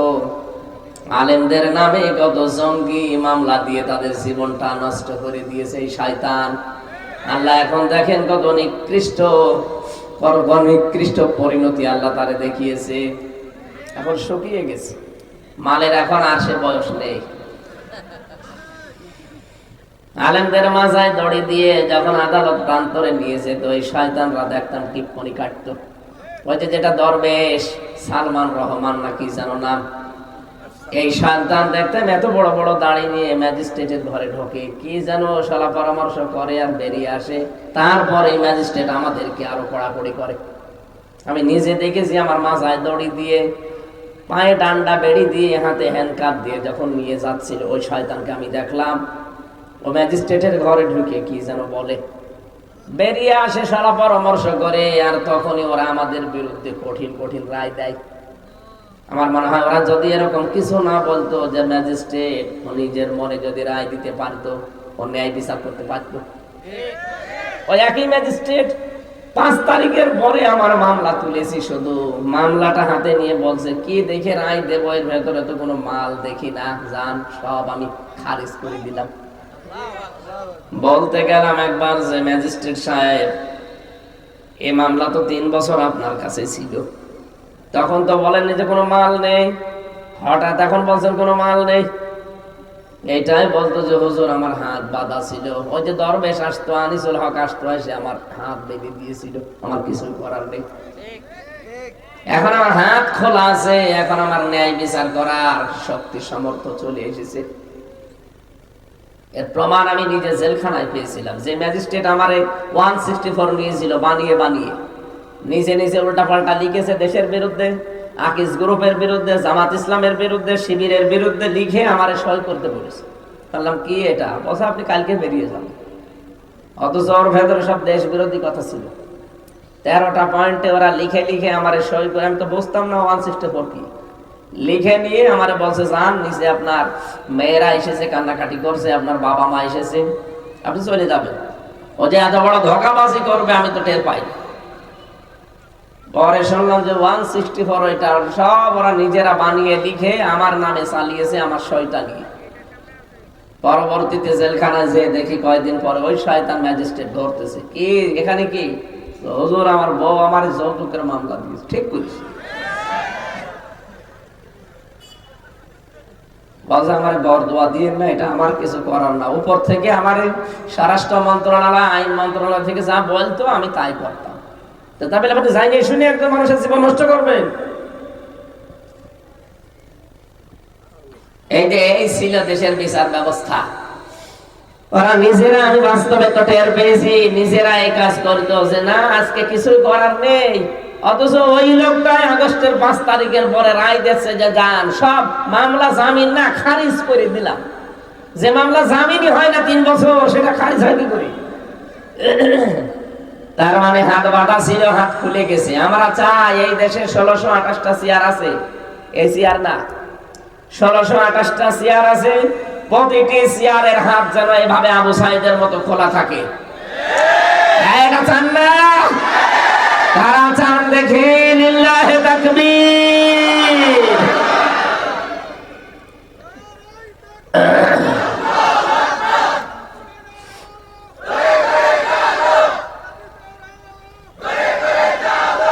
আলহামদুলিল্লাহ ভাই,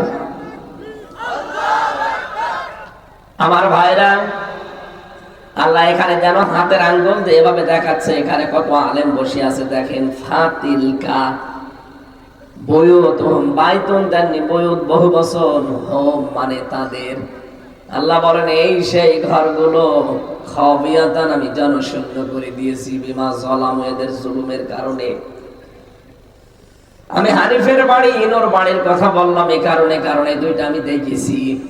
বাকি সারা দেশের 630টা থানা কম বেশি জালেমদের বাড়ি ঘর আমি দেখতে চাই, একটু যে দেখি যে কিচ্ছু নেই, পায়খানার প্যান্ট পর্যন্ত খুলি নিয়ে চলে গেছি। আপনাদের এই জেলার এই যে লালমাই, লাকসাম, এখানে 2 জন পরপর মন্ত্রী ছিল, ওদের বাড়ি ঘর যে দেখেন, বাড়ি ঘর গুলো এখন জনশূন্য পরিত্যক্ত হয়ে গেছে। কত রাগ ছিল মানুষের বলেন তো? বাড়ি ঘরের ইট পর্যন্ত মানুষ যদি খুলি নিয়ে চলে যায়। আল্লাহ বলেন এটা করেছিলাম এই কারণে, কারণ যে জায়গায় জুলুম হয়, অত্যাচার হয়, ওই জায়গাটা অভিশপ্ত হয়ে যায়। কিন্তু দুঃখজনক হলেও সত্য, এই আজকে দেখলাম আয়না ঘরের দৃশ্যগুলো অনেকে এখন রং করে মুছে দিয়েছেন। ওখানে অনেক কয়েদি যারা 14 বছর 12 বছর 10 বছর গুম হয়েছিল আয়না ঘরে, তারা কত কিছু লিখে রেখেছিল, ওই কথাগুলো দেখলাম মুছে দিয়েছে। আজকে পেপারে ছবি বেরিয়েছে। কেন মুছে দিলেন? জালেমদের এই নিশানাগুলো মোছা ঠিক হয়নি, এগুলো দিয়ে বিচার করার দরকার।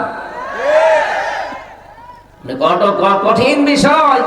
মার বাবাকে এক রুমে আটকে রেখে দুধের শিশুকে আর এক রুমে রেখে দুধ খেতে দেয়নি মায়ের এই মহিলা। আন্তর্জাতিক রিপোর্ট বের হয়েছে কালকে, যে ছেলে মেয়েকে দুধ পর্যন্ত খেতে দিত না বাচ্চাদের। মা বাবাকে ব্ল্যাকমেল করে বলতো এটা বলা লাগবে, নয়তো আপনার ছেলে মেয়েকে দুধ খাওয়াতে পারবেন না। কত নিচে নেমেছিল মানুষ। আমি নিজে দেখেছি এই আঙ্গুলগুলো মানুষের নখ এত বড় বড় হয়ে যেত। এই নখগুলো দিয়ে তারা দেয়ালে শিয়ালে এইভাবে লিখে রাখতো ভাঙ্গা ভাঙ্গা অক্ষরে, যে ভাই যদি কেউ বাইরে যেতে পারেন এই নাম্বারটা জানাবেন যে আমি বেঁচে আছি। আজ 5 বছর 7 বছর 10 বছর পড়ে আছে, কেউ জানে না। এমন কেউ যে কোথায় আছে তাও জানে না। ভাঙা ভাঙা অক্ষরে দেখলাম লিখে রাখতো যে ভাই আমি যদি কেউ বাইরে যেতে পারেন আমার এই নাম্বারটা একটু জানিয়ে দেবেন, যে আমি আজ কয় বছর আছি জানি না, কিন্তু আমি বেঁচে আছি। আর মানুষ এখনো এই জালেমের পক্ষে সাফাই গাইছে, কি করেছে বউ পালিয়ে যাওয়া লাগবে। শয়তান তোমার সাথে তো হয়নি, আমি নিজে ভিকটিম, আমি টের পাই। আমার ওই কথাগুলো মনে উঠলে এখনো গা শিউরে ওঠে। 3টা বছর আমার ফাঁসির কন্ডেম সেলের ভেতরে 24 ঘন্টা তালা লাগানো। কারারক্ষে আমার জন্য 2টা বরাদ্দ ছিল, আবার সিসি ক্যামেরা দিয়ে রাখতো আমার সাথে কেউ যেন কথা না বলে। কেন আপনি এগুলো করলেন? কি লাভ পেয়েছেন? এখন তো নিজের দেশে থাকতে পারলেন না। যা অবস্থা করে গেছে, মরণের আগে আর দেশে আসতে পারবে? মানুষ পিটিয়ে ভর্তা বানিয়ে ফেলবে। আর 5 মিনিট থাকার আহ্বান করছিলেন যে আর 5 মিনিট আমি একটু বক্তব্য দেবো। 5 মিনিট হলে একেবারে আলু ভর্তা হয়ে যেত। সেদিন যে মৌলভী বাজারে যাবার সময় হেলিকপ্টারের যে পাশে যে দরজা আছে ওটা তো হুক সিস্টেম। আমি শুধু হাত দিয়েছি, পাইলট আমার বলছে ওখানে বেশি হাত দেবেন না, খুলে গেলে কিন্তু পড়ে যাবে। আমার মনে মনে হচ্ছিল আল্লাহ, ওরা 2 বোন পালিয়ে গেল, একটু খুলে যেত, একটু যদি খুলে যেত তাহলে কি হইতো গো। আর যদি আমার সামনে পড়তো, 2 জনরা আমি একেবারে আল্লাহর ওলি বানিয়ে ফেলতাম।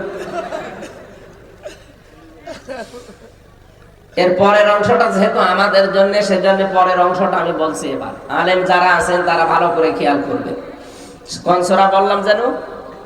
সূরা নমল 19 নাম্বার পারা, 20 নাম্বার পৃষ্ঠা, 7 নাম্বার লাইনের 52 নাম্বার আয়াত, শেষের অংশে পাবেন ইন্না ফি যালিকা লায়াতাল লিকাওমিন ইয়ালামুন। রব্বুল আলামিন বলেন অবশ্যই এর ভেতরে শিক্ষা আছে, যারা জ্ঞানী তাদের জন্য লামে তাকিদ আছে। এখানে কি শিক্ষা নেওয়া? বড় শিকড় যদি আল্লাহ কেটে ফেলতে পারে, বলেন তো কত বড় গভীর শিকড় ছিল জালেমদের। কোনদিন ওরা ভেবেছে যে 41 সালের আগে ওদের কিছু হবে? ভাবেও নাই। ইউনিয়নের দারোয়ান থেকে শুরু করে সংসদ পর্যন্ত সব ওদের লোক সেট করা ছিল। তাও প্রতিটি স্তরে 8-10 জন করে ওদের লোক। আমি তো রিমান্ডে দেখেছি সবই ওদের। মামলার আইন ওদের, ম্যাজিস্ট্রেট ওদের, পিপি ওদের, জজ ওদের, রায় দেবে ওদের, রিমান্ডে নেবে ওরা, সবই ওরা। আমাদের জন্য একটা উকিল নাম কাগজে দাঁড়ায় তো তার কথা শুনলেও চলে, না শুনলেও চলে। এত বড় বিশাল শিকড় নিয়ে এগিয়ে যাচ্ছিল। আল্লাহ বলেন ফাকুতিয়া দাবিরুল কওমিল্লাযিনা যালামু। জালেমদের শিকড় কাটা হয়ে গেছে। কেটেছে কে জানা নেই। কতিয়া মজুর না, এর ফাইল জানা নেই। সারা বাংলাদেশে জালেমদের এই বাড়ি ঘর প্রতিষ্ঠান, এদের অফিস আদালত যে সব মাটির সাথে মিশে গেল। কে করেছে আপনি একটা ধরেন যে এইটা লোক, না, ফাইল জানা নেই। হানিফের বাড়ি যে মাটির সাথে মিশে গেল, এত বড় বাড়ি, ওর ভাইয়ের বাড়ি 8 তলা 10 তলা, ওর বাড়ি 4 তলা। কে করেছে আজ পর্যন্ত কোনো খবর নেই, কারণ ফাইল জানা নেই।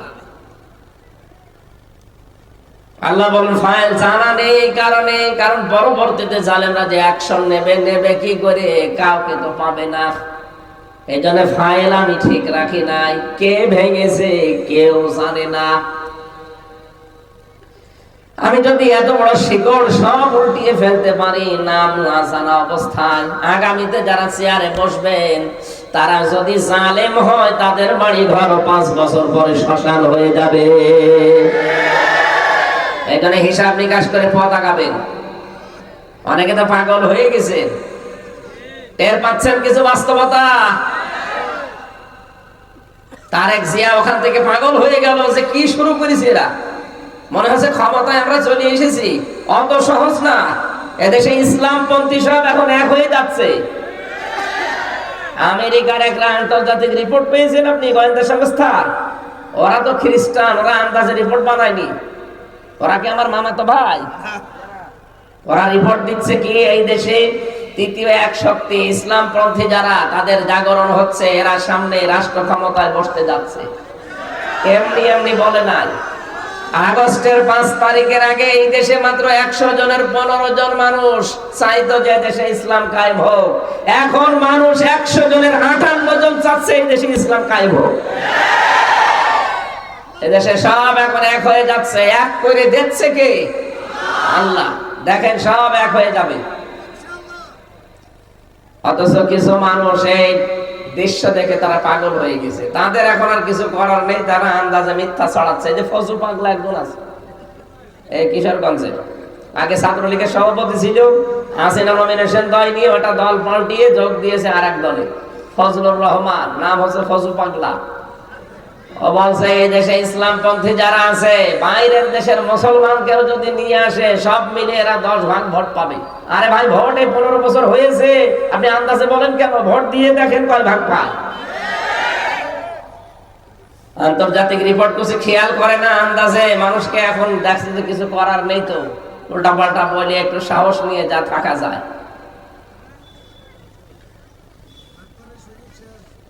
বাটপারের সময় শেষ। তারেক জিয়া তো জ্ঞানী মানুষ, বুঝে ফেলেছে, বারবার বলছে আপনারা থামেন, কি আরম্ভ করেছেন। এখন কিন্তু আর অত সহজ না। এদেশে আর কিছু না থাক, ইসলাম কিন্তু থাকবে।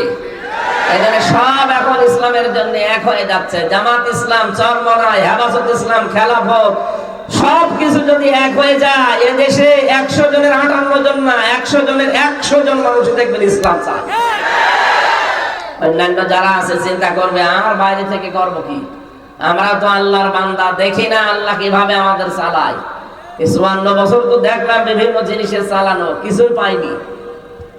এখন আমরা শুধু দেখতে চাচ্ছি আল্লাহর কোরআন দিয়ে চললে কেমন লাগে। হিন্দু পর্যন্ত বলছে, গতকালকের রিপোর্ট, এক হিন্দু পুরোহিত ঠাকুর বরিশালে, সে জানিয়েছে যে ইসলাম যদি দেশে আসে আমরা সবচাইতে বেশি নিরাপদে থাকবো।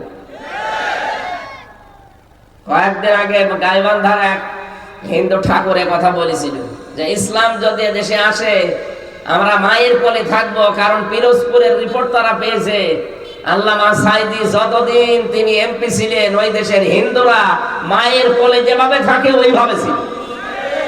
আমি বাংলাদেশে সবচাইতে বেশি মাহফিল করতাম পিরোজপুরে, বাগেরহাটে, ওই লাইনে। আমি গিয়ে ওই দোকানদারকে জিজ্ঞাসা করতাম হিন্দু দাদার যে কেমন এখন আছেন আর আগে কেমন ছিলেন। বলছে এখন জাহান্নামে আছি, আগে স্বর্গে ছিলাম। ওরা তো জান্নাত জাহান্নাম বিশ্বাস করে না, নরক বিশ্বাস করে। বলছে এখন নরকে আছি, আগে স্বর্গে ছিলাম। মাওলানার যে আচরণ, কত হিন্দু খ্রিস্টান বৌদ্ধ মুসলমান দেখতো না, সব তার কাছে সমান ছিল। সুবহানাল্লাহ বলতে পারেন না? হিন্দু পর্যন্ত মাওলানার জন্য, ওনারা নাম ধরে ডাকে না, অসম্মান হবে, এই জন্য মাওলানা বলে। সব হিন্দু দাদা বড় হয়ে গেছে, 95 বছর বয়স, বলছে মাওলানা। আমরা দেখতে পাচ্ছি যেহেতু আল্লাহ আমাদের দেখাবেন, সূরা কসসের 6 নম্বর আয়াতে আপনি পাবেন, অনুমাক্কিনা লাহুম ফিল আরদ, এই জমিনে আমি আল্লাহ শাসন ক্ষমতা এদেরকে দেব, কারণ এরা নির্যাতনের স্ট্রিম রোলার এদের উপরে চলেছে। যদি এটা মুসা নবীর উপরে নাজিল হওয়া আয়াত, মুসা নবীর সংক্রান্ত নাজিল হওয়া আয়াত, এটা কিন্তু কিয়ামত পর্যন্ত থাকবে। অনুমাক্কিনা লাহুম ফিল আরদ, আমি জমিনে তাদেরকে শাসন ক্ষমতায় বসাবো। কেন বসাবো জানো? অনুরিয়া ফিরাউনা ও হামানা ও জনুদাহুমা মিনহুম মা কানু ইয়াহজারুন, আমি ফেরাউন, হামান আর তার সৈন্যবাহিনীকে দেখাতে চাই যাদেরকে তারা বেশি ভয় পেত, তাদেরকে আমি জমিনে ক্ষমতা দিয়ে ওদেরকে দেখাবো। 53 বছরে একটা দলকে তারা সবচাইতে বেশি ভয় পেত, এই জালেমরা। এক কথা বলেন না কেন? আল্লাহ যেন এখন হাতে করে তাদেরকে জমিনের শাসন ক্ষমতা দিয়ে দেখাতে চাচ্ছে। আর কোরআনের কথা 100 ভাগ সত্য হবে, আল্লাহ দেখাবে। আমরা ওই দেখার আশায় আছি। কথা বলেন। আল্লাহ যেন চর্মচোখে 56,000 বর্গ মাইল তার কালাম দিয়ে চলছে, এটা দেখে মরার তৌফিক দেন। আরো জোরে বলেন আমিন। এজন্য মানুষকে সম্মান দিয়া শিখতে হবে, যেহেতু সম্মানিত জাত আমরা, সম্মানিত সৃষ্টি আমরা।